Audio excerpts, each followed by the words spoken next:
अस्सलामुअलैकुम of camera stories के एक न्यू एपिसोड के साथ मैं हूं Mazhar Malik. Thank you so much and love you so much. आप सबके प्यार भरे फीडबैक का कल की ऑफ कैमरा स्टोरी में भी मैंने एक अनाउंसमेंट की थी, आज फिर मैं रिपीट कर देता हूं। प्यारे भाई, आपकी मैंने कहानी सुनाई थी। अगर आप मेरा ये पैगाम सुन रहे हैं तो फौरी तौर पे मुझसे रब्ता कीजिए। कहानी के एंड में आपने कहा था कि जल्दी से मेरी कहानी सुना दें क्योंकि ये मोबाइल मैं बेचने जा रहा हूँ। कहीं ऐसा ना हो कि मैं मोबाइल सेल कर दूँ और मेरी कहानी मैं खुद सुन ना सकूँ।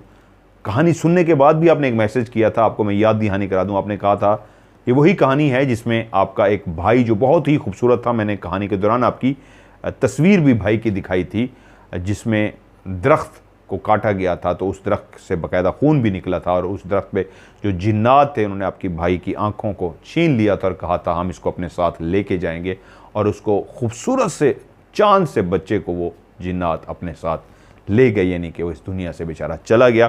तो जब मैंने आपकी कहानी सुनाई थी तो आपका एक मैसेज भी आया था कि मदर भाई कहानी सुनते ही अम्मी बेहोश हो गई हैं। मुझे बड़ा दुख हुआ था, अम्मी बहुत रोई हैं, रोते रोते बेहोश हो गई हैं। लेकिन जिस अंदाज में आपने कहानी सुनाई ऐसा लगा सब कुछ एक दफ़ा फिर से आंखों के सामने वैसा हो रहा है। ये आपका आखिरी मैसेज था। तो एक बहन ने मुझसे रब्ता किया और उन्होंने मुझे कहा कि ये कुछ चीज़ें हैं, उन्होंने अपना नाम ना बताने की शर्त पे मुझे कहा है कि उन तक ये पहुंचा दीजिए और बस मेरा नाम बताइए, मैं कौन हूँ, मैं उनकी मदद करना चाहती हूँ। तो उन्होंने मुझसे कहा है वो जो उनका मैसेज है और सामान है वो मैं आप तक पहुँचाना चाह रहा हूँ। मेरा आपसे रब्ता नहीं हो रहा, मैंने आपको मैसेज भी किए हैं, कॉलें भी की हैं, कभी नंबर बंद मिल रहा है और एक दो दफ़ा तो नंबर काट दिया गया है मेरा। तो प्लीज़ मुझसे रब्ता कीजिए ताकि आपकी अमानत मैं आप तक पहुंचा सकूं। आज की कहानी जो मैं सुनाने जा रहा हूं, लेकिन उससे पहले सैलाब के लिए जिस तरह मैं कहता होता हूं, आज इतना कहूँगा, आप लोगों ने सचमुच में सबूत दिया है कि आप लोग मेरी फैमिली हैं। मैं ऐसे लफ्ज़ नहीं कहता था। जिस तरह बढ़ चढ़ के आप लोगों ने उसमें हिस्सा लिया है सैलाब ज़दगान के लिए, बस मेरा मालिक उसको कबूल कर ले। उसमें तमाम मज़ाहिब के लोग थे, उसमें मुसलमानों ने हिस्सा नहीं डाला, सब मज़ाहिब के लोग थे, वो इस तरह हिस्सा डाल रहे थे। मेरी फैमिली हैं और आपने मेरी फैमिली होने का सबूत दिया। मैं आप सबको सैल्यूट पेश करता हूँ और इंशाअल्लाह मेरी आंख बेहतर होने वाली है। मैं ख़ुद वहाँ पे जा रहा हूँ, अपने हाथों से तमाम वो लोग जिनको मेरी फैमिली के लोग हैं उनको कहें, तमाम वो लोग जो दूर दराज फंसे हुए हैं उन तक पहुँचूँगा और इंशाअल्लाह ना सिर्फ रास्ते पहुँचाऊँगा बल्कि सब रिकॉर्ड भी करूँगा और आप लोग भी, ताकि उस वीडियो को देखें और आपको भी मेरी तरह सेटिस्फेक्शन होगी उस वीडियो को देख के कि आपने जो हिस्सा डाला, आपका हिस्सा हकदारों तक पहुंच गया। दिखावे के लिए वीडियो नहीं है, मैं फैमिलीज़ को रिकॉर्ड नहीं करूंगा कि खुदा ना खास्ता मैं इस तरह का बंदा नहीं हूं कि कोई एक छोटा सा थैला हमसे लेते हुए शर्मिंदा से हो कि ये दिन देखने भी पड़ गए कि हमारी फ़ोटो बन रही है इसलिए कि हम ये ले रहे हैं। नो, दूर से शॉट दिखाऊंगा कि हमने इतना ये सामान है, सारा दिखा दूंगा, इतने पार्सल मैंने बनाए हैं और ये पार्सल हमने तकसीम भी किए हैं, दूर से सब दिखा दूंगा। जिस पे मेरा लोगो है, मेरा मोबाइल नंबर प्रिंट हुआ हुआ है और मैंने ही अपना एक लोगो प्रिंट करवाया है जो आपको बैग से ही अंदाज़ा हो जाएगा कि ये कोई किसी का थैला नहीं है, आप लोगों का थैला है, ये हमारा थैला है, जिस पे हमारा नंबर भी प्रिंट है, ईमेल एड्रेस भी प्रिंट है और एक लोगो भी मैंने बनवाया है जिससे पता लगेगा कि इतने थैले हैं और इतने लोगों में आपके सामने तकसीम भी हो जाएंगे इंशाअल्लाह ताला। मज़ीद भी हेल्प करना चाहते हैं वो तो अभी पानी उतरा है, अभी तो लोगों के घर तबाह हैं, अभी तो कुछ भी नहीं है, बर्बादी हो गई है। अभी मज़ीद भी आप हेल्प करना चाहते हैं तो आप कर सकते हैं। बाहर वाले जो हैं उनको मैं बार बार अनाउंस कर चुका हूँ। अब मेरे ख्याल में सबको अंदाज़ा है। मेरे मोबाइल नंबर पे आप मेरा अकाउंट नंबर पूछना चाहते हैं मैं वो भी दे सकता हूँ, और अगर आप वेस्टर्न यूनियन या मनीग्राम एक्सप्रेस मनी से भेजना चाहते हैं तो उसमें सिर्फ नाम देना होता है, मज़हर मलिक, MAZHARMALIK, मज़हर मलिक, और मोबाइल नंबर है +923136655500 और पाकिस्तान सिटी है लाहौर। आज की जो मुझे कहानी भेजी है बहुत ही मज़े की कहानी है। मुझे भी कहानी सुनकर थोड़ा सा डर भी लगा और बहुत ही अजीब कहानी है। आपको उम्मीद है कहानी अच्छी लगेगी। रहमान उनका नाम है जिन्होंने मुझे कहानी भेजी है। वो कहते हैं ये मेरे दोस्त हैं, उन्होंने मुझे ये कहानी सुनाई है। कराची का एक सच्चा वाक़या है जो मैं आपको सेंड करने जा रहा हूँ, जो तकरीबन उसको 30-40 साल हो चुके हैं। वो कहते हैं मेरे एक मतलब जो नाम है इस कहानी में, वो कह रहे हैं उन्होंने रिक्वेस्ट पे कहा है कि फ़र्जी कर लें, तो नाम मैं एक फ़र्जी नाम रख लेता हूँ, राशिद कर लेते हैं। राशिद और उसकी छोटी बहन अपनी खाला और खालू के बहुत ही चहीते थे। उसके खालू बहुत ही हंसमुख, प्यार करने वाले, मजाक करने वाले, जिस भी महफिल में बैठते महफिल को अपना गर्विदा बना लेते। जिस भी महफिल में उसके खालू बैठे होते तो महफिल कहती, लो भी आज तो मज़ा आ जाएगा, खालू आ गए हैं जी, खालू क्या कहानी सुनाएंगे, क्या बात करेंगे। वो इस तरह हंसाते, इस तरह बात करते कि महफिल की जान से बन जाते। खाला भी ऐसे ही मोहब्बत करने, प्यार करने वाली थी। उनको अल्लाह ने सब कुछ दिया था, सिर्फ एक चीज़ की कमी थी और वो थी औलाद। उनके यहाँ औलाद नहीं हुई थी, लेकिन उन्होंने इस रोग को दिल पे नहीं लगाया था, ना खालू ने ना खाला ने, कि औलाद नहीं है तो इसको अल्लाह की रज़ा समझा। जैसे ही राशिद पैदा हुआ तो राशिद को उन्होंने इस तरह प्यार करना शुरू कर दिया जैसे वो उन्हीं का ही बेटा हो। राशिद के बाद जो छोटी बहन पैदा हुई उसको भी उन्होंने उसी तरह प्यार दिया जैसे वो उनकी बेटी हो। सो राशिद और उसकी छोटी बहन उनके बहुत ही उसी तरह चहीते थे जैसे माँ बाप हों। थे तो वो रिश्ते में खाला और खालू, लेकिन बिल्कुल माँ बाप की तरह उनको प्यार करते थे और माँ बाप भी इस पर खुश थे कि खालू और खाला उनसे बहुत प्यार करते हैं। ज़िंदगी की ज़रूरियात की जो चीज़ भी राशिद और उसकी बहन निकालते, खालू और खालू पूरा कर देते। माँ बाप भी थे, वो भी करते, लेकिन वो हमेशा इस कोशिश में रहते खालू कि मैं अपने बेटे और बेटी को सब कुछ दूं जिसकी उनको ज़रूरत है। अल्लाह ने उनको दिया भी सब कुछ था। हंसी खुशी ये फैमिली रह रही थी।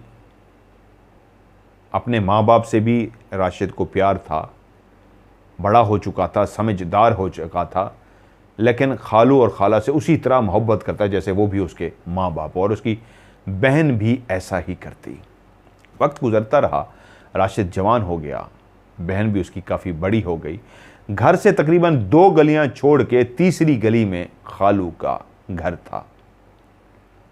राशिद अब कॉलेज जाता था, लेकिन लाजमी वो और उसकी बहन, बेशक 2 गलियां छोड़ के खालू का घर था, लेकिन रोज़ाना की बुनियाद पे अपने दूसरे माँ बाप, कहना चाहिए दूसरे माँ बाप के पास ज़रूर जाते थे। अगर वो एक दिन भी उनके यहाँ ना जाते तो वो परेशान हो जाते कि आज हमारा बेटा और बेटी हमारे घर क्यों नहीं आए।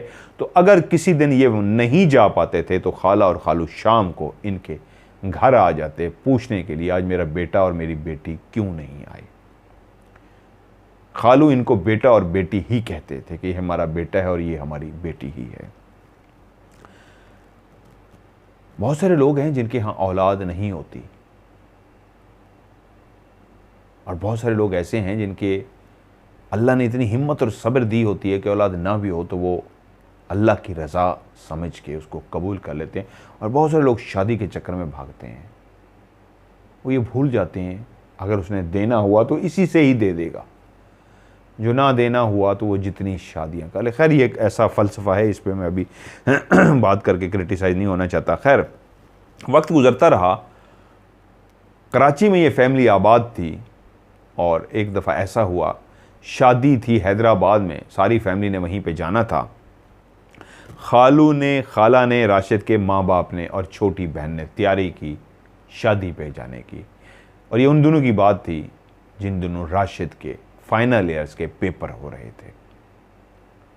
राशिद हमारे चाहे कॉलेज जा रहा था, गाड़ी ड्राइव करता था। सुबह ही सुबह फैमिली तैयार हो रही थी। राशिद को उन्होंने कहा था, लेकिन राशिद का सरसरी सा बोला था क्योंकि उनको पता था कि उसका आज पेपर है और आज ही शादी है। आज उसका लास्ट पेपर था, लेकिन पेपर तो था और आज ही हैदराबाद के लिए रवाना होना था। तो राशिद ने कहा ठीक है आप लोग चलिए, शादी पे पहुंचिए, हो सकता है मैं कल पहुंच जाऊं। खालू अपनी गाड़ी लेके आए।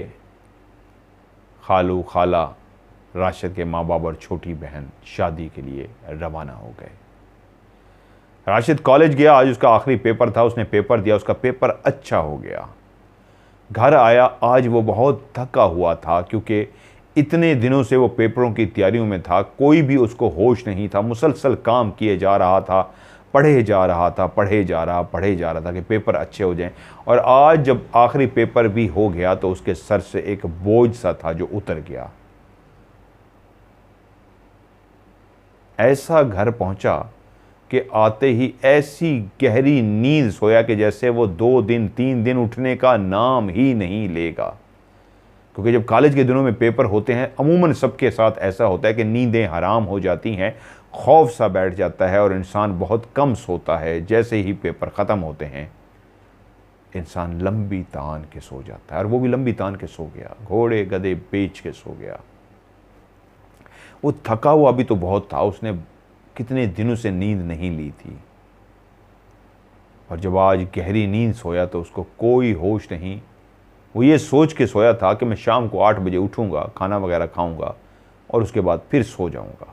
कॉलेज से आते ही वो घर सो गया था। यहाँ तक कि 8 के 9 बज गए, रात के 10 बज गए, उसकी आंख नहीं खुली क्योंकि उसको कोई भूख और प्यास का एहसास नहीं था। बस वो गहरी नींद सोना चाहता था, कई दिनों से सोया जो नहीं था।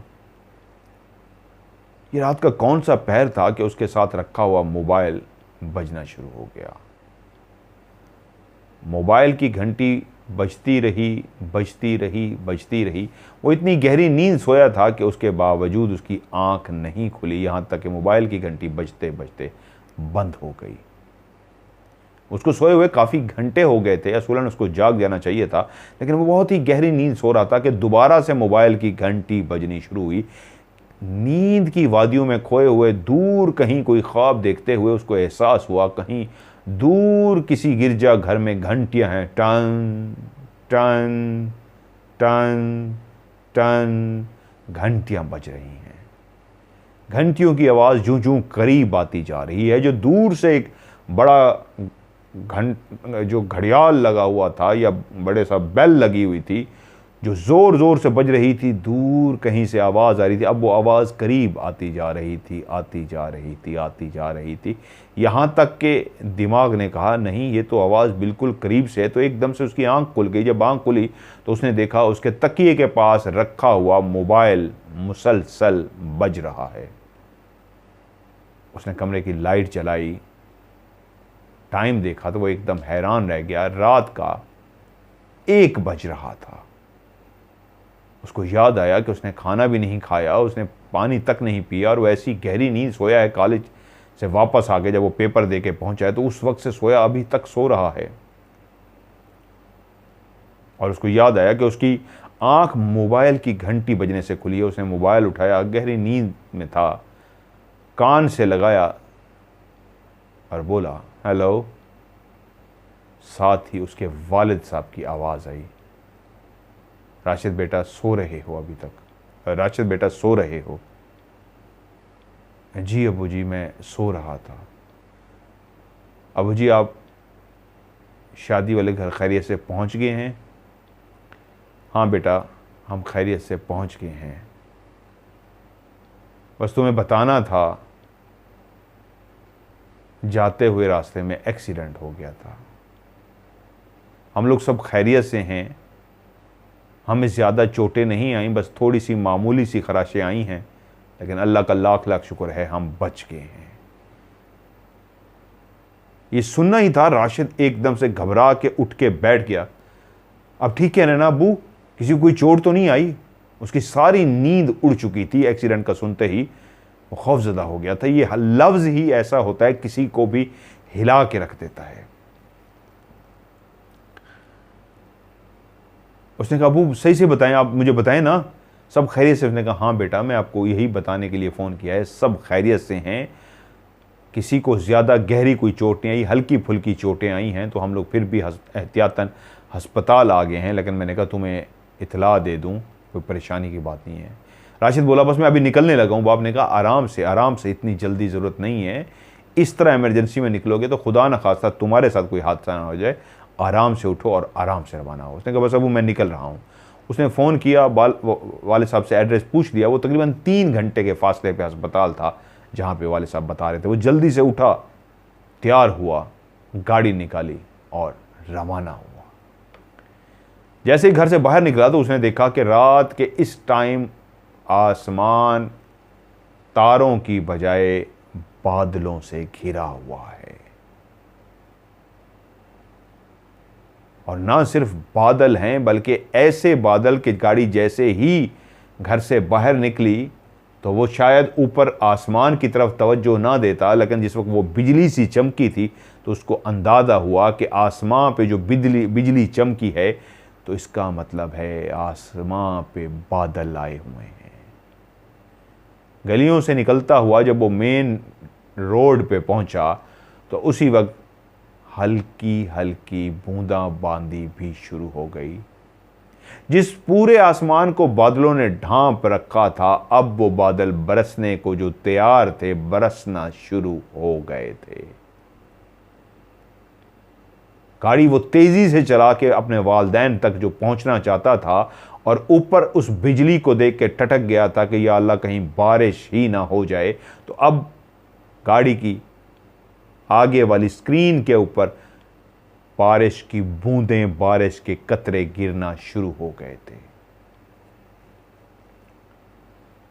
और साथ ही उसकी आंखों ने जब दोबारा बिजली चमकी तो एक और मंजर देखा कि दरख्तों के साइडों पे जो लगे हुए, रोड की साइडों पे दरख्त लगे हुए थे, अब वो भी आहिस्ता आहिस्ता हिलना शुरू हो गए थे।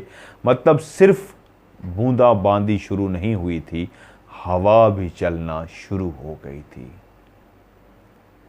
कराची एक ऐसा शहर है जो रात को भी सोता नहीं है, जागता है। वो रात के तकरीबन 1:30 बजे रोड पे था, लेकिन कराची अभी भी जाग रहा था। लेफ्ट राइट जितनी भी दुकानें या मकानात गुजर रहे थे, उनकी बत्तियां भी रोशन थीं। लोगों की चहल पहल भी थी। ऐसा लगता था कि कुछ लोग जिन्होंने सुबह दफ्तर पहुंचना है वो तो सो गए हैं, कुछ लोग अभी भी बाहर मौजूद थे। कोई गाड़ियों में जा रहे थे, कोई बाइक पे जा रहे थे, कोई साइडों पे बैठे थे, कोई अभी तक पैदल चल रहे थे। जो इस बात का एहसास था कि कराची सोया नहीं, कराची रात के इस पहर भी जाग रहा है। लेकिन जैसे ही बूंदाबांदी शुरू हुई और हवा चलनी शुरू हुई तो जो साइडों पे चल रहे थे वो अब तेज तेज इस तरह चल रहे थे जैसे उनको घरों में पहुंचने की जल्दी हो।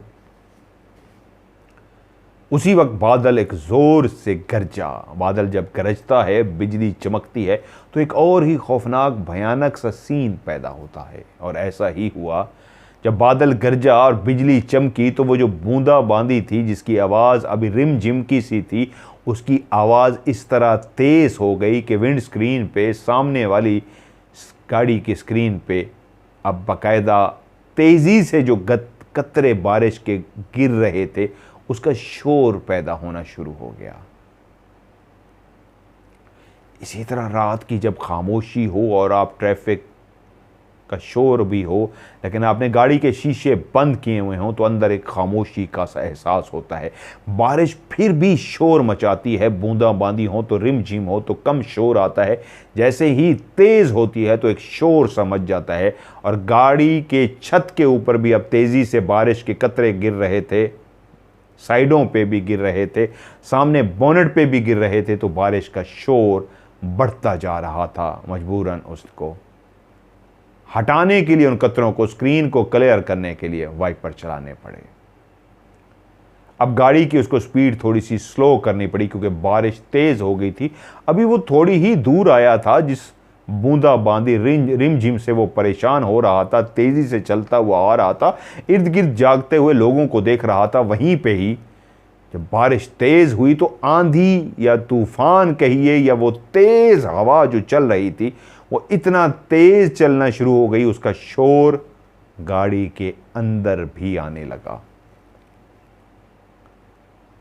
जो बहुत तेज़ी से अपने वालिदैन तक पहुंचना चाहता था, जिनका एक्सीडेंट हुआ था, अब वो गाड़ी की स्पीड को कम कर चुका था क्योंकि बारिश बहुत तेज़ हो गई थी। और जब इस तरह बारिश तेज़ होती है, बादल इस तरह बरस रहा हो, इस तरह बरस रहा हो जैसे आज उसने रात सारी बरसना है, जल थल करके रख दे, और इतनी तेज़ बारिश हो जिसमें हवा भी चल रही होती है, तो इंसान गाड़ी में भी हो उसको नज़र कुछ भी नहीं आ रहा होता। जिन लोगों के पास गाड़ी है और इस तरह का मंजर उन्हें देखा हो, मेरे साथ कई दफ़ा ऐसा हुआ, गाड़ी चलाते हुए जब तेज़ बारिश हो रही होती है तो एक अजीब सा खौफ सा आता है, स्पेशली रात के टाइम, दिन को नहीं।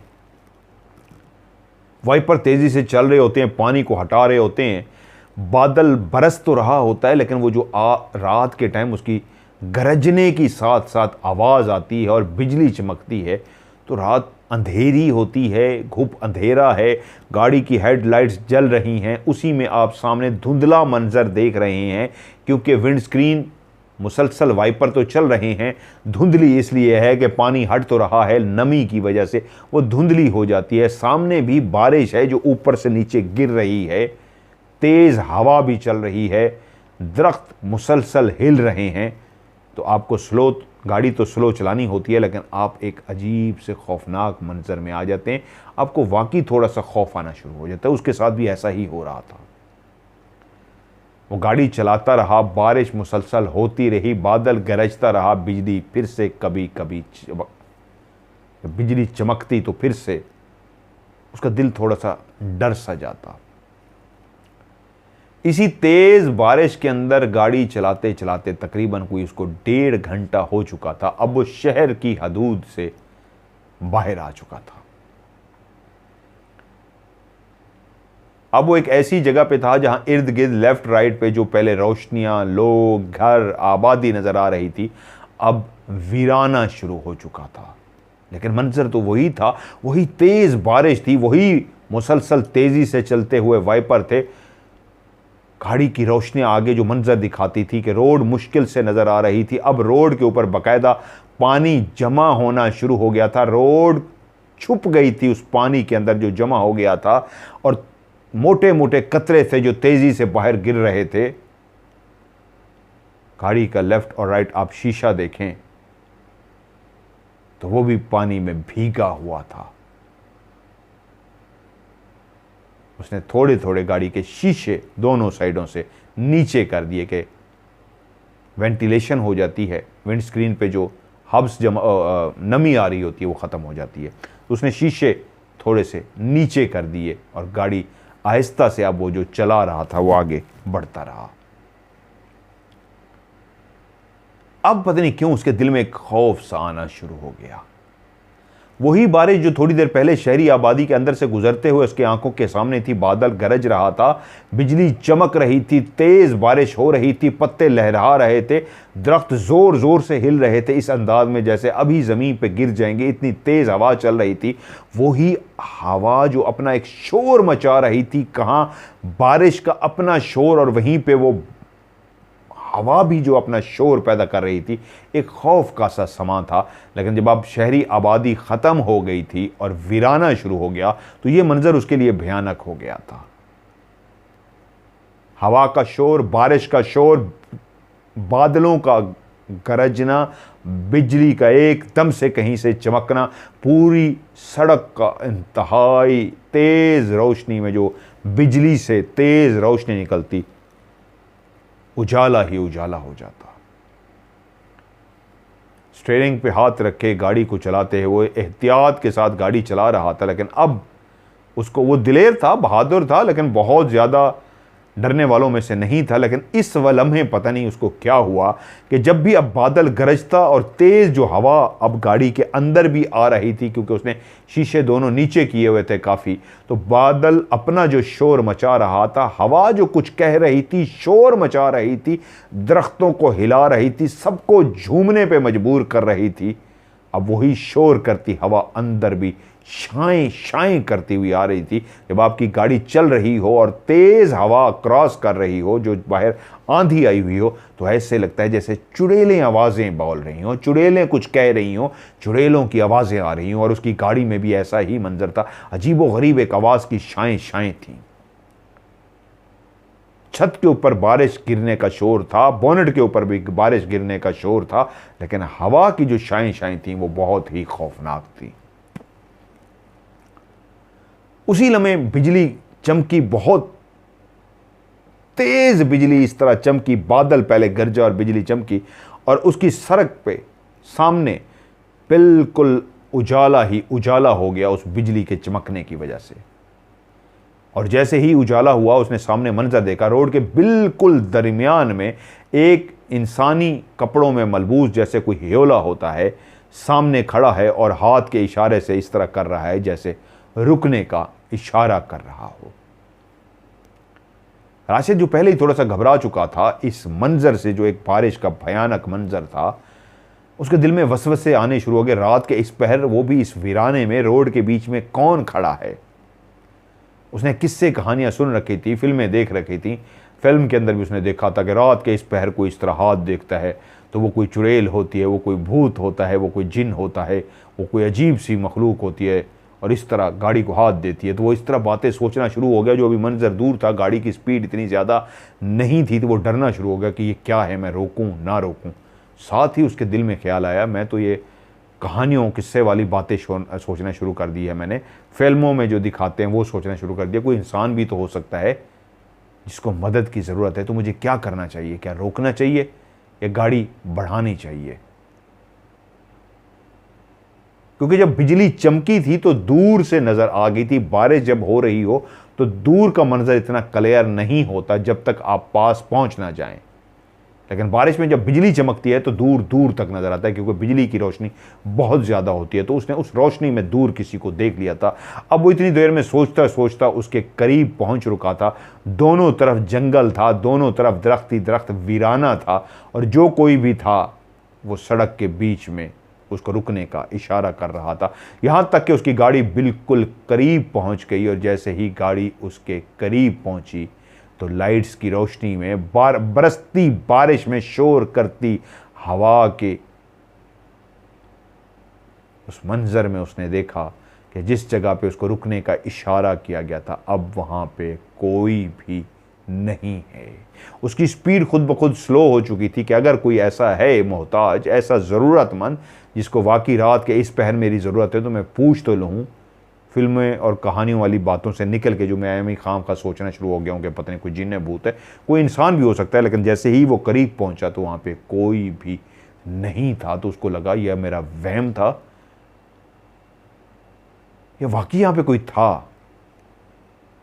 उसी जगह से अब वो गुजर रहा था जहाँ पे उसने किसी को खड़े हुए देखा था, और गाड़ी आगे चली गई, गुजर गई, वहाँ पे कोई भी नहीं था। वो अपने लेफ्ट राइट भी उसने देखा, रोड पे भी देखा। ये क्या हुआ है?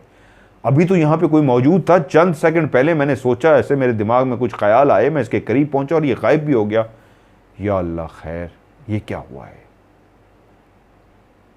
वो गाड़ी को आगे बढ़ा रहा था, लेकिन एक लिमिट थी, उससे ज़्यादा स्पीड नहीं बढ़ा पा रहा था। वो उड़ के वहाँ पे पहुँचना चाहता था, लेकिन उस तेज़ बारिश, आंधी तूफान में, शोर करती उस हवा में बहुत ज़्यादा तेज़ी से वो गाड़ी नहीं चला रहा था। अभी भी मंजर वही था, बादल गरज रहा था, मुसलसल बादल की आवाज़ थी, बहुत तेज़ बारिश बरस रही थी। अब तो बारिश इस तरह पीक पे जिस तरह तेज़ होती है, बहुत ज़्यादा तेज़, अब बहुत ज़्यादा तेज़ बारिश थी। बादल भी बहुत ज़ोर ज़ोर से गरज रहा था। बिजली जो कुछ मिनट बाद या कुछ देर बाद चमकती थी, अब बार बार चमक रही थी। हवा भी शायद तेज़ हो गई थी, क्योंकि गाड़ी में शोर काफ़ी ज़्यादा आना शुरू हो गया था। अब तो बाकायदा कान में इस तरह की आवाज़ आ रही थी कि ये आवाज़ हवा के शोर की नहीं है, किसी औरतों के लड़ने की, चुड़ैलों के बोलने की आवाज़ है। पहले तो वो हवा की आवाज़ मालूम होती थी, डर की वजह से लग रहा था कि ऐसे लग रहा है चुड़ैलें बोल रही हैं। अब तो बाकायदा उसके कान में ऐसी आवाज़ें आना शुरू हो गई जैसे कोई चुड़ैलें आपस में लड़ रही हैं और बोल रही हैं। रात के उस पहर इस खौफनाक मंजर में गाड़ी चलाते हुए एक नौजवान लड़का जब जा रहा है, बादल इतनी ज़ोर से दोबारा से गरजा और उसी वक्त एक बिजली सी चमकी, तो उसके कंधे पे किसी ने हाथ रख दिया। ये कितना खौफनाक भयानक मंजर होगा कि जब एक जोर शोर से बारिश हो रही हो, बादल भी गरज रहा हो, शोर ही शोर हो, रिम झिम बादल का पानी, बारिश का पानी जो जोर जोर से ज़मीन पे भी गिर रहा है, गाड़ी के ऊपर भी गिर रहा है, गाड़ी की बॉडी के ऊपर गिरता है तो बहुत ज़्यादा शोर पैदा होता है। खिड़कियाँ खुली हुई हैं तो शोर हवा का भी आ रहा है, बादल का भी आ रहा है, आंधी का भी है, तूफान का भी है। और जैसे ही बादल गरजा, बिजली चमकी, तो आपके कंधे पे कोई हाथ रख दे तो बड़े से बड़ा बंदा बेहोश हो जाए, नहीं तो कम से कम उसके मुंह से चीख ज़रूर निकल जाएगी। और राशिद के मुंह से भी चीख निकल गई। गाड़ी चलाते हुए जब उसके कंधे पे किसी ने हाथ रखा तो उसकी चीख निकल गई, और जैसे ही उसकी चीख निकली उसी वक्त उसने मुड़ के पीछे देखा। पीछे सीट के ऊपर अल्लाह की कौन सी मखलूक थी वो, जो बालों से भरी हुई थी। इंसानी कद से भी वो बड़ी थी, लेकिन बालों से इस तरह भरी हुई थी। बाल ही बाल थे, बड़े बड़े उसके बाल ही बाल थे। हाँ, सिर्फ हाथों के नाखून से अंदाज़ा होता था यहाँ पे जो नाखून हैं ये कोई हाथ हैं, वरना वो एक गुच्छा सा था बहुत बड़ा, बालों से भरा हुआ, जो पीछे सीट पे पड़ा हुआ था। कदो कामत में जिस तरह एक इंसान का कद होता है, उससे भी थोड़ा सा उसका बड़ा कद था। छत को तकरीबन वो टच हो रहा था। वो बालों का गुच्छा जो बालों से भरा हुआ था, अजीबो गरीब मखलूक। गोल भी नहीं थी, इंसान की तरह उसकी शेप थी, लेकिन बाल ही बाल थे। हाथ उसके जरूर थे, मुंह भी उसका बालों से छुपा हुआ था। अकेले रात के 2 बजे के करीब आप गाड़ी चला रहे हो, बारिश तेज हो रही हो, बादल गरज रहा हो, बिजली बार बार चमक रही हो, तूफान भी आया हुआ हो। जो तेज हवा चलती है तो ये तूफान कहलाता है। तूफान भी आया हुआ हो, आपकी गाड़ी में शोर ही शोर हो, आपके हाथ पे, आपके कंधे पे कोई हाथ रखे और आप मुड़ के देखो तो एक बालों का गुच्छा सा अजीबो गरीब सी एक मखलूक आपकी गाड़ी के पीछे बैठी हुई है, और उसी ने अपना हाथ आपके कंधे पे रखा है, तो बड़े से बड़ा बेहोश हो जाएगा। चीख तो जरूर निकलेगी। राशिद की चीख निकल चुकी थी और उसने क्लियर पीछे उस मखलूक को देख लिया था, जो अजीबो गरीब मखलूक थी, बालों वाली अजीबो गरीब मखलूक। अब वो कांप रहा था, उसकी दिल की धड़कन बहुत तेज हो गई, उसका पूरा जिस्म लरज रहा था और वो खौफजदा हो चुका था। या अल्लाह मेरी मदद फरमा। उसको कुछ समझ नहीं आ रहा था, वो खौफजदा हो गया। वो गाड़ी रोके तो इस जंगल में क्यों रोके, ब्रेक लगाए तो कोई शहरी आबादी थोड़ी है जहां पे ब्रेक लगाए। ब्रेक लगाए तो बाहर तूफान है, बारिश है, हवा है, बिजली चमक रही है, वो बाहर भी कहां जाएगा। आंखें बंद करे तो गाड़ी नहीं चला सकता। वो कांपते हुए हाथों के साथ, दिल की धड़कन बहुत तेज, पूरा जिस्म कांप रहा, और वो गाड़ी चला रहा है और गाड़ी चला रहा है, गाड़ी चला रहा है, लेकिन कांपी जा रहा है। अब जुर्रत नहीं है पीछे बैठी हुई मखलूक को देख सके, क्योंकि मखलूक अभी भी पीछे मौजूद है। या अल्लाह मेरी मदद फरमा, या अल्लाह मेरी मदद फरमा। उसकी आवाज़ तो निकल ही नहीं रही थी, दिल ही दिल में वो पड़ रहा था, या अल्लाह मेरी मदद फरमा। डरते डरते, अल्लाह से मदद मांगते मांगते, उसने वो जो मिरर लगा होता है बैक पे देखने के लिए, बैक मिरर, उसने उसके अंदर उसको डरते डरते पीछे झांका तो पीछे कोई भी नहीं था। जल्दी से दोबारा उसने पीछे मुड़ के देखा तो अब भी पीछे कोई भी नहीं था। तो अपने आप से, जिसको सांस चढ़ चुका था, वो बहुत खौफजदा हो चुका था, कांप रहा था, अपने आप से मुखातिब हुआ। गाड़ी में बाकायदा अपने आप से बोला, ये मेरा वहम है या मैं कुछ देखा है? नहीं, ये वहम नहीं हो सकता, उसने मुझे हाथ रखा था। बाकायदा वो अपने आप से हम कलाम हो रहा था। नहीं, ये मेरा वहम नहीं हो सकता, उसने मेरे कंधे पे हाथ रखा था, पीछे कोई था। बहुत ही अजीबो गरीब मखलूक थी। और उसने गाड़ी चलानी शुरू कर दी। अब वो इतना ज्यादा डर चुका था, उसको समझ हुई कुछ नहीं आ रही, मैं क्या करूं। पीछे वो मुड़ नहीं सकता था, आगे उसने बढ़ना ही बढ़ना था। साइडों पे जंगल था, मंजर तो नहीं बदला था, ना ही बारिश में कमी आई थी, ना ही तूफान में। अब वो मुड़ मुड़ के थोड़ी देर के बाद पीछे देख लेता, लेकिन अब उसकी दिल की धड़कन पहले से ज्यादा तेज हो चुकी थी। पता नहीं क्यों उसको घबराहट बढ़ती जा रही थी। उसको लग रहा था मुझे कुछ हो ना जाए। वो एक दिलेर और एक बहादुर नौजवान तो था, लेकिन इतना दिलेर भी नहीं था कि उसके कंधे पे रात के इस पैर कोई हाथ रख दे और उसको कुछ भी ना हो। वो बहुत डर चुका था, बहुत घबरा गया था। आखिरी दफा जब उसने पीछे मुड़ के देखा और कोई नहीं था, तो उसने कहा, मुझे पीछे नहीं देखना, मुझे आगे ही देखना है, बस आगे बढ़ते रहना है। अब वो लेफ्ट राइट देख के डर रहा था। उसको अंदर ही अंदर घबराहट होना शुरू हो गई, उसको पसीने आने शुरू हो गए। बाहर बहुत तेज बारिश है, तूफान आया हुआ है, बादल का शोर है, बिजली गरजती है। एक बिजली गरजने से पहले बादल जोर से जैसे आवाज पैदा करता है, वैसे एक आवाज आती है, बिजली गरजती है। तूफान है, बादलों का शोर, हवा का शोर, बारिश का अपना शोर। बहुत ठंडा मौसम, लेकिन उसको घबराहट हो रही। उसने मज़ीद शीशे नीचे खोल दिए गाड़ी के, बिल्कुल गाड़ी के उसने शीशे खोल दिए कि अंदर हवा आए, जैसे उसका सांस बंद हो रहा था, जैसे उसको कुछ हो जाएगा। अब गाड़ी के अंदर एक घुटन का सा जो उसको एहसास हो रहा था वो आहिस्ता आहिस्ता ख़त्म होना शुरू हो गया। थोड़ी देर के बाद उसको बाकायदा सर्दी सी महसूस होनी शुरू हो गई।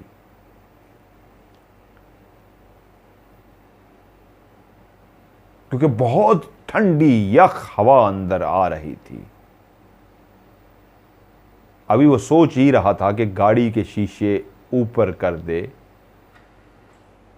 अब उसको ठंड लगना शुरू हो गई है। अब वो जो उसको अंदर ही अंदर गर्मी सी महसूस हो रही थी, उसके दिल को कुछ हो रहा था। अब वो सोचना शुरू हो गया कि मैं शीशे बंद करूं। अभी उसने हाथ बढ़ाया ही था शीशों की तरफ कि उसको एकदम से महसूस हुआ गाड़ी भारी हो गई है। गाड़ी तो चल रही है रोड पे उसी तरह जिस स्पीड से चल रही थी, लेकिन अब उसको इस तरह महसूस हुआ कि जिस तरह रेस भी पूरी है, लेकिन गाड़ी की जो स्पीड थी वो हल्की हल्की कम हो रही है। और ये उस वक्त होता है जब गाड़ी के ऊपर बहुत ज़्यादा वज़न आ जाए तो उसके बाद गाड़ी की स्पीड आहिस्ता आहिस्ता कम होनी शुरू हो जाती है, क्योंकि लोड बहुत ज़्यादा होता है, गाड़ी इसलिए आहिस्ता चलती है। उसको महसूस हुआ कि गाड़ी भी अब आहिस्ता हो रही है। उसने रेस के ऊपर और पाँव रख दिया कि ये स्लो क्यों हो रही है, तो रेस बढ़ाने पे भी गाड़ी की स्पीड बढ़ी नहीं, बल्कि गाड़ी की स्पीड और आहिस्ता आहिस्ता कम होनी शुरू हो गई। वो एकदम से और परेशान हो गया, या अल्लाह, अब ये कौन सी मुसीबत मेरे ऊपर आ रही है कि गाड़ी बंद तो नहीं हो रही, चल रही है, लेकिन इतनी भारी क्यों हो रही है कि मैं रेस पे पूरा जोर दे रहा हूं लेकिन गाड़ी और आहिस्ता आहिस्ता कम हो रही है। उसके दिल में एकदम से खौफ आया कि किसी ने पीछे से गाड़ी को पकड़ तो नहीं लिया, क्या हुआ है। तो उसी लम्हे उसने अपने लेफ्ट वाले शीशे की तरफ देखा तो उसका दिल धक से रह गया। साथ ही उसने राइट वाले शीशे की तरफ देखा, दोनों तरफ एक ही मंजर था, और मंजर ये था, बालों से भरी हुई कोई टांगें थीं जो उसकी गाड़ी के दोनों बैक साइड के जो खिड़कियां थीं, दरवाजे का यानी जो शीशा था वो नीचे था, और उसके अंदर से दो टांगें थीं, एक लेफ्ट साइड से नीचे रोड की तरफ जा रही थी और एक राइट साइड से। और उसी लम्हे उसकी कानों ने एक ऊंचा सा कहका सुना, और जैसे ही उसने कहका सुना उसी लम्हे उसने डरते हुए मुड़ के गाड़ी में पीछे देखा तो वो ही मखलूक जो बालों से भरी हुई थी, जो पहले इंसानी कद से भी बड़ी छत को लग रही थी, अजीब से अंदाज में बैठी थी, अब उसने अपनी टांगें इस तरह खोली हुई थी कि उसकी टांगें खिड़कियों के रास्ते, जो यानी गेट के ऊपर शीशे थे वो खुले हुए थे, और उन खिड़कियों से दूर तक जहां तक वो देख सकता था बारिश में, वो पीछे गई हुई थी। वो इतनी लंबी उसकी टांगें हो चुकी थी कि गाड़ी इतनी जो वजनी हो के आहिस्ता आहिस्ता स्लो होती जा रही थी, वो उसके उन टांगों जो बहुत बड़ी हो चुकी थी, उन टांगों की वजह से। अमूमन जिस तरह बहुत सारी कहानियों में मैंने आपको सुनाया है कि कोई बकरी मिल गई, उठा के कंधे पे रख दिया और चलते रहे, तो थोड़ी देर के बाद देखा उसका वज़न बढ़ गया है, और जब बहुत ज़्यादा वज़न पड़ा तो मुड़ के देखा तो उसकी टांगें वो दूर तक लंबी हो चुकी थी। जिन्नात अमूमन ये हरकत करते हैं, और वो जो अंदर मखलूक थी उसने भी यही हरकत की थी। अपनी दोनों टांगें जो बालों से भरी हुई थी, लंबी लंबी टांगें दोनों साइडों से निकाल के दूर तक लंबी की हुई उसने फैलाई हुई थी। वो इतनी बड़ी हो चुकी थी कि गाड़ी वज़न बर्दाश्त नहीं कर पा रही थी और आहिस्ता आहिस्ता स्लो हो रही थी। अब वो पीछे बैठी कहका लगा रही थी। इस दफ़ा उसने उसको जब पीछे मुड़ के देखा तो अब पहली दफ़ा वो उसका मुंह भी देख पा रहा था, जो बालों से तो बहुत भरा हुआ था। जो उसकी आंखें थीं वो उसने क्लियर देख ली, जिसमें से सफ़ेद रोशनियां निकल रही थीं, और उसकी आंखें गोल गोल सी बड़ी बड़ी आंखें थीं। इस तरह उसमें से रोशनी निकल रही थी जैसे टॉर्च की रोशनी में से बैटरी निकलती है। सफ़ेद नहीं, एक अजीब व गरीब सी सफ़ेद से मिलती जुलती, सफ़ेद नहीं, एक अजीब सी तेज़ कलर की बीम की तरह की दोनों आंखों से लाइट निकल रही थी, लेकिन वो ज़्यादा दूर तक नहीं आ रही थी। तकरीबन जिस तरह 1 फुट या 1 फुट से भी कम फासले तक वो लाइट्स ऐसे आ रही थी। वो बहुत ही भयानक चीज़ थी। उसके मुंह पे सिर्फ उसकी आंखें थीं जिसमें से रोशनी निकल रही थी। उसका जो पूरा जिस्म पे बाल ही बाल थे, और बाल किस तरह के थे, जिस तरह सर के बाल होते हैं इतने बड़े बड़े, इसी तरह के छोटे छोटे नहीं, रीछ की तरह नहीं, जिस तरह सर के बड़े बड़े बाल होते हैं इसी तरह पूरे जिस्म पे बड़े बड़े बाल थे। सर के बालों जितने बड़े बड़े पूरे जिस्म से बाल थे। उसकी गाड़ी पीछे बालों से इसलिए भरी हुई थी। इस दफा उसने उसको क्लियर देखा था। पहली दफा तो देख के बहुत डर गया था। इस दफा जब गाड़ी स्लो हो रही थी उसने उसकी टांगें देखी जो दूर तक फैली हुई थी, तो उसने देखा अंदर वो बला जो बालों से इतना भरी हुई है, उसके जिस्म पे जो बाल हैं सर से भी बड़े बाल हैं, भरे हुए हैं। उसके हाथ भी हैं, उसके पाँव बाहर अब गए हुए हैं। उसने टांगे खोल के बैठी है और पिछली पूरी सीट पे वो बालों से भरी हुई है। वो कितनी बड़ी थी जो बालों से भरी हुई थी, और उसकी टांगे कितनी दूर गई हुई थी। उसी वक्त उसके अंदर इतना खौफ आया कि उसने ब्रेक लगा दी, क्योंकि गाड़ी वैसे भी नहीं चल रही थी, बहुत स्लो हो गई थी गाड़ी। अभी इतना स्पीड पकड़ ही नहीं रही थी। वो रेस भी दे रहा था तो गाड़ी फिर भी आगे नहीं बढ़ रही थी। और जब उसने टांगे भी दूर तक उसकी पड़ी हुई देख ली और पीछे मुड़ के उसको भी देख लिया, इस तरह लाइटें निकल रही हैं, और वो अब इतनी बड़ी हो चुकी है कि पीछे वाली पूरी सीट पे फैल चुकी है, बाल ही बाल हैं। वो एक लड़का था, बहुत बहादुर नहीं था, उसको कुछ समझ नहीं आया। खौफ के आलम में उसने ब्रेक लगा दी, और जैसे ही उसने ब्रेक लगाई उसने एकदम से आंखें बंद कर ली। वो बहुत खौफजदा हो गया था। हो सकता था पीछे से आने वाली कोई गाड़ी उसको टक्कर ही मार देती, कि उसने अचानक ही ब्रेक लगा दी थी। और ना सिर्फ ब्रेक लगा दी बल्कि उसी वक्त उसने अपनी आंखें बंद कर दी, और आंखें बंद करके कुरानी आयात पढ़ना शुरू कर दी। वो बहुत खौफजदा हो गया। जब उसने आंखें बंद कर ली उसको लगा कि वो मर जाएगा, वो मखलूक उसको खा जाएगी, उसको नुकसान पहुँचा देगी, उसको मार देगी। वो इतना डर गया कि उसने ब्रेक लगाई और स्टीयरिंग से हाथ छोड़ा और चुप करके ऐसे कुछ देर बैठ गया। उसका पूरा जिस्म कांप रहा था। बादल अब भी गरज रहा था, बारिश अब भी बरस रही थी, अभी भी बिजली चमक रही थी, अभी भी हवा शोर मचा रही थी, अभी भी वो जो चुड़ैलों जैसी आवाज़ें थी, अब तो उसको क्लियर चुड़ैल की जो आवाज़ भी आ रही थी, वो गाड़ी के अंदर से आ रही थी, वो कह के लगा रही थी। उस नौजवान ने आंखें बंद कर दी, स्टीयरिंग से हाथ हटाए और ऐसे अपने जिस्म पे फेंके और तैयार हो गया जैसे अब वो मरने वाला है। वो भला वो पीछे अजीब व गरीब मखलूक उसको मार देगी। वो कुछ देर लंबी लंबी सांसें लेता रहा। उसका पूरा जिस्म कांपता रहा। वो बहुत खौफजदा था। ये किसी भी इंसान को खौफजदा करने के लिए ये मंजर बहुत भयानक मंजर था। बाहर तूफान, बारिश, शोर, और पीछे ऐसी गाड़ी में बैठी बला जिसकी टांगें दूर तक लंबी होकर फैली हुई हैं, और गाड़ी बंद इसलिए हो रही है कि उसकी टांगों का वजन इतना ज़्यादा हो गया, पीछे पता नहीं कितनी दूर वो टांगें गई हुई हैं। उस नौजवान ने उसने अपनी आंखें बंद की, लेकिन उसी लम्हे उसने अपने अल्लाह को याद किया और कहा, या अल्लाह मेरी मदद फरमा। पता नहीं कहां से उसके अंदर से एक बिजली सी दौड़ी और उसने कहा, औज़ु बिल्लाहि मिनश्शैतानिर्रजीम, बिस्मिल्लाहिर्रहमानिर्रहीम, अल्लाहु ला इलाहा इल्ला हुवल हय्युल क़य्यूम, ला ताख़ुज़ुहु सिनतुन वला नौम, और आयतुल कुर्सी उसने पढ़ना शुरू कर दी। दिल ही दिल में जो अल्लाह से मदद मांग रहा था, दिल ही दिल में जो आयतुल कुर्सी पढ़ता जा रहा था, उसके अंदर ऐसा हौसला, ऐसी हिम्मत पैदा हुई कि उसने दिल ही दिल में पढ़ते पढ़ते अल्फाज उसकी, ये देखिए ये बाजू किसने छेड़ा, इतनी करीब कोई आ गया है, ये वो अभी भी छेड़ा है। ये देखिए वो इतनी करीब आ गया है कि किसने बाजू को छेड़ दिया, पता लग जाता किसने छेड़ा है। ये इस वक्त बिल्कुल इसके ऊपर कोई बैठा हुआ कहानी सुन रहा है। अंदर ही अंदर पढ़ते हुए अल्फाज उसके बाहर निकलना शुरू हो गए, जो दिल ही दिल में पढ़ रहा था। अल्लाहु ला इलाहा इल्ला हुवल हय्युल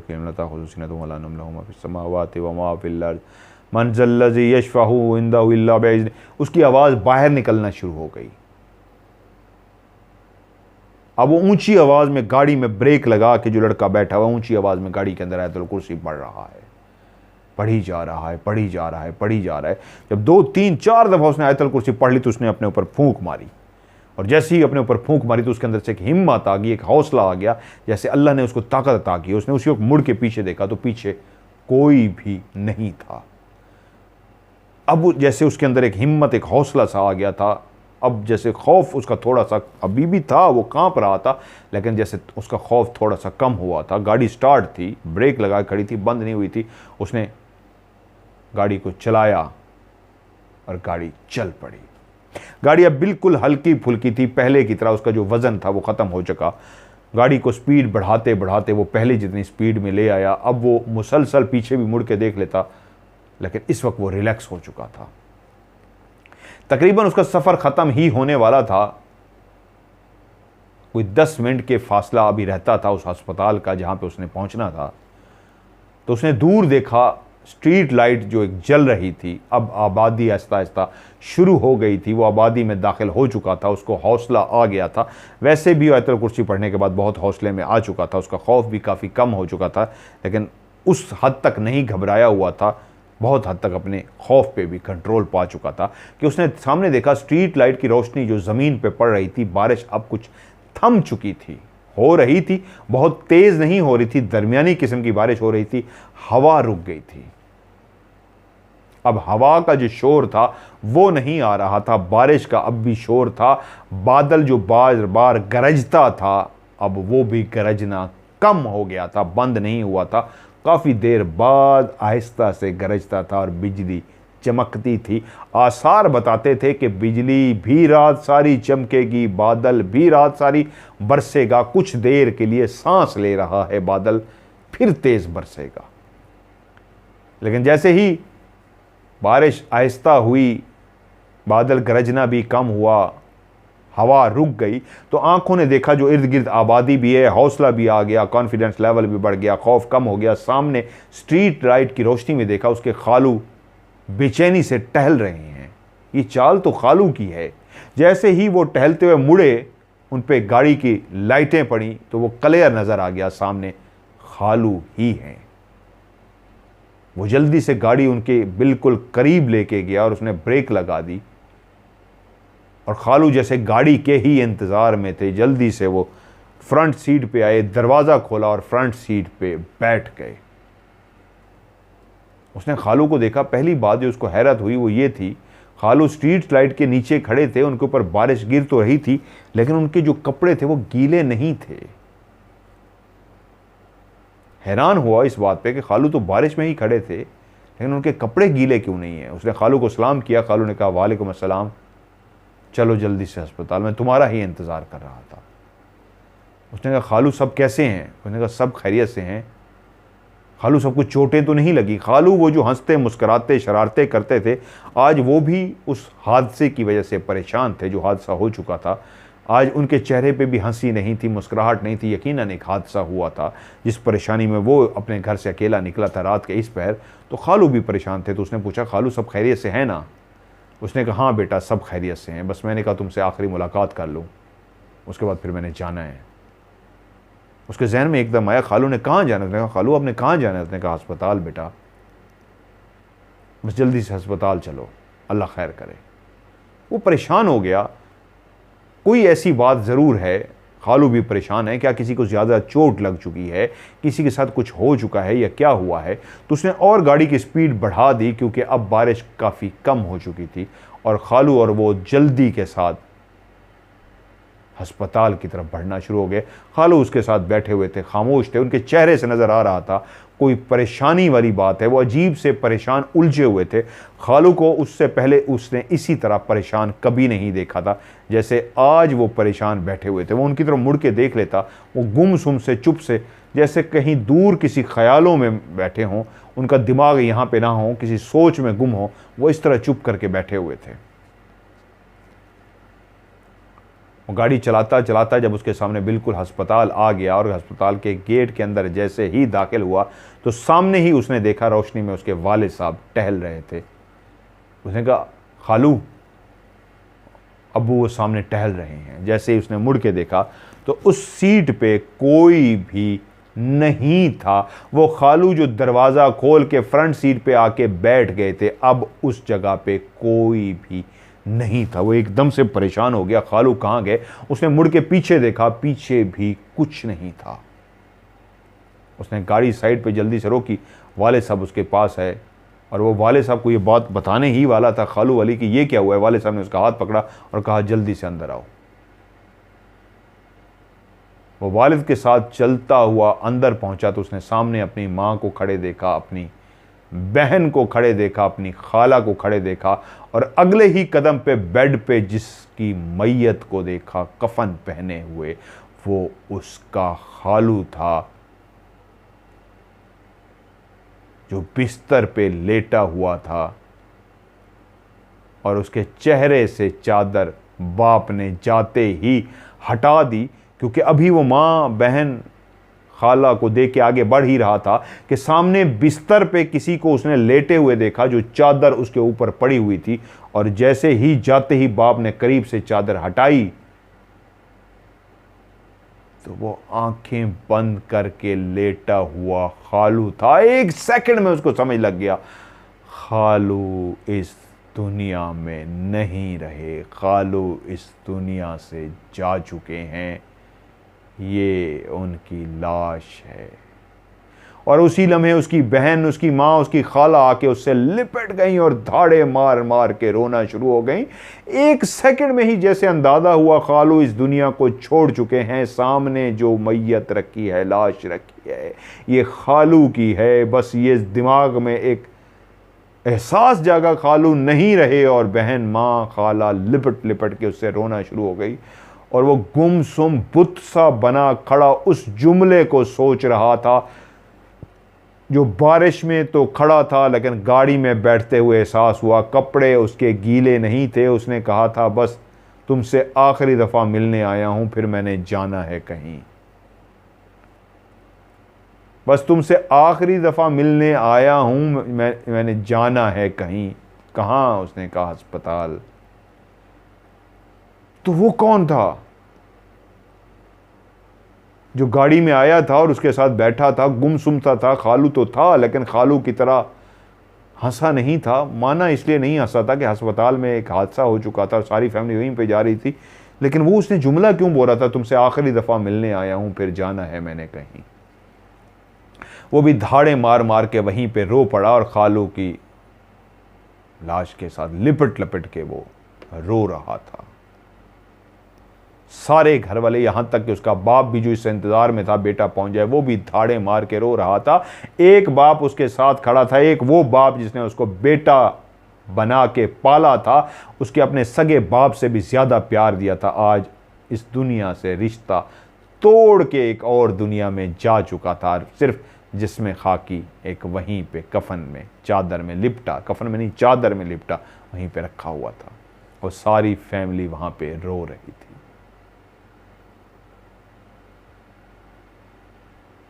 हम सब ने मरना है, हम सब ने एक दिन इस दुनिया को छोड़ना है। इसी तरह वो खालू भी छोड़ दिया, ना सिर्फ दुनिया को छोड़ गया, बल्कि वो बहुत सारे उसके दिमाग में सवालात भी छोड़ गया। खालू को मट्टी की अमानत मट्टी के हवाले कर दिया गया, वो तमाम रसूमात कर दी गई, लेकिन राशिद के दिमाग में अभी भी कुछ सवालात थे। बादल, बारिश, तूफान, शोर, उसमें एक अजीबो गरीब मखलूक का नज़र आना। वो कौन सी खौफनाक अजीबो गरीब मखलूक थी? हो सकता है वो कोई जिन था, भूत था, कोई इस तरह की मखलूक थी। वो तो उसके दिल को खुद से भी दिमाग से जवाब मिल गया, लेकिन उसके दिमाग में अभी भी एक उलझा हुआ सवाल था। उसने अपने बाप को भी यही बात सारी बताई थी बाद में, जब वो फारिग हो गए, कुल भी हो गए, ज़िंदगी रूटीन पे आ गई, तो उसने अपने बाप को बैठ के सारी बात बताई कि जब मैं आया मेरे साथ ये हुआ था, गाड़ी में ये हुआ। बाप ने इसका भी वही जवाब दिया जो उसके दिल ने दिया था, बेटा वो कोई अल्लाह की मखलूक थी, रात थी, भयानक रात थी, और तुम इस तरह आ रहे थे तो किसी मखलूक ने तुम्हें तंग करने की कोशिश की। तुम्हारी जगह कोई और होता तो उसको भी तंग करती, क्योंकि ऐसे मौसम में कोई निकलता नहीं है। तुमने आयतुल कुर्सी पढ़ी, वो चली गई। हाँ, बाप भी उस सवाल पर हैरान हो गया कि खालू ने जो तुम्हारे पास आके बैठे और कहा तुमसे आखिरी दफ़ा मिलने आया हूँ, फिर मैंने चले जाना है, इस सवाल का जवाब बाप के पास भी नहीं था। बाप भी यही जवाब दे रहा था। हाँ, इसकी समझ नहीं आई कि वो कौन था। क्या वो तुम्हारा खालू था? खालू जिस वक्त मरा था और जिस वक्त वो खालू गाड़ी में आके बैठा था, ये टाइमिंग ऐसी थी जो उसने अपने बाप से पूछी कि जब मैं पहुंचा था तो खालू को मरे हुए कितना टाइम हो गया था। तो बाप ने कहा खालू को मरे हुए 1 घंटा हो चुका था। तो उसने कहा जब खालू मेरे पास आके बैठे हैं और मैं उनको लेके आपके पास आया हूं, उस वक्त सिर्फ 15 मिनट का फासला था जो मैंने तय किया, और 15 मिनट के बाद मैं अस्पताल पहुँच गया, जबकि आप बता रहे हैं खालू को मरे हुए 1 घंटा हो गया था। तो जब खालू मर चुके थे तो फिर वो गाड़ी में कौन था जो गाड़ी में आके बैठा और मुझे कहा बस आखिरी दफ़ा तुमसे मिलने आया हूँ, फिर मैंने जाना है। इस सवाल का जवाब उनके बाप के पास भी नहीं था, तो मुझसे उन्होंने इस सवाल का जवाब मांगा है कि मदर साहब आप इस सवाल का जवाब दें। तो फिर वो कौन था? वो खालू नहीं था तो फिर वो कौन था? इस सवाल का जवाब ये है, रूह जैसे ही इंसान मरता है, रूह आलम बरज़ख में चली जाती है। उसी लम्हे मरते ही जब इंसान की रूह निकलती है, रूह आलम बरज़ख में चली जाती है। उसी तरह का इंसान एक और नज़र आता है, जिसको बहुत सारे लोग कहते हैं उसकी रूह नज़र आई है। ह्योला सा था, काला शैडो जिस तरह होता है, इस तरह सफ़ेद साया सा था। उसी तरह के कपड़े पहने हुए औरत थी या मर्द था, सेम उसकी रूह थी जो फिर रही थी। वो रूह नहीं होती, उसका हमजाद होता है। हमजाद जब इंसान पैदा होता है, उसी वक्त शैतान के यहाँ भी एक बच्चा पैदा होता है जो बिल्कुल उसी इंसान की बिल्कुल डिटो कॉपी होता है, 100% वैसी ही कॉपी। जैसे जैसे इंसान बड़ा होता है वो उसका हमजाद भी वैसे वैसे बड़ा होता है। इंसान जब मर जाता है तो उसका हमजाद इसी दुनिया में ही रहता है। तो हमें जो बाद में नज़र आता है तो वो उसका हमजाद होता है। अक्सर लोग जो अमलियात करते हैं, तावीज़ात करते हैं, और कब्रिस्तान में उनको कहा जाता है जाके पुरानी से पुरानी कब्र में ये तावीज़ दफन करके आओ। तो जब इंसान मर जाता है तो उसकी कब्र के साथ उसका हमजाद भी फिरता रहता है, उसको पता होता है वो यहाँ दफन है। तो इसलिए जो पुरानी कब्र होती है तो वहाँ पे पुराने से पुराना हमजाद मौजूद होता है, इसलिए कहते हैं वहाँ पे उस हमजाद की ड्यूटी लग जाएगी, तुम ये तावीज़ दफना के आओ। तो वो जो आया था, खालू तो घंटा पहले मर चुके थे, उनकी तो रूह चली गई थी आलम बरज़ख में। तो जो बाद में आया था मरने के 45 मिनट बाद, तो वो खालू का हमजाद था जो खालू को खुदा हाफिज़ करने आया था। उसकी वजह यह, खालू बहुत ज़्यादा प्यार करता था उससे, राशिद से, तो इसलिए उसका हमजाद उससे खुदा हाफिज़ करने आया था। ये है उसका जवाब। ये थी आज की कहानी जो मुझे आपने भेजी और मैंने एज इट इज़ सुनाई। कोशिश की एक इन्वायरमेंट क्रिएट करूं ताकि आपको महसूस हो, आप भी गाड़ी में हो और साहिर बाहर वो मंज़र है और आपको भी ऐसा एहसास हो। बहुत सारे लोग कहते हैं कहानी लंबी है, लंबी नहीं होती कहानी।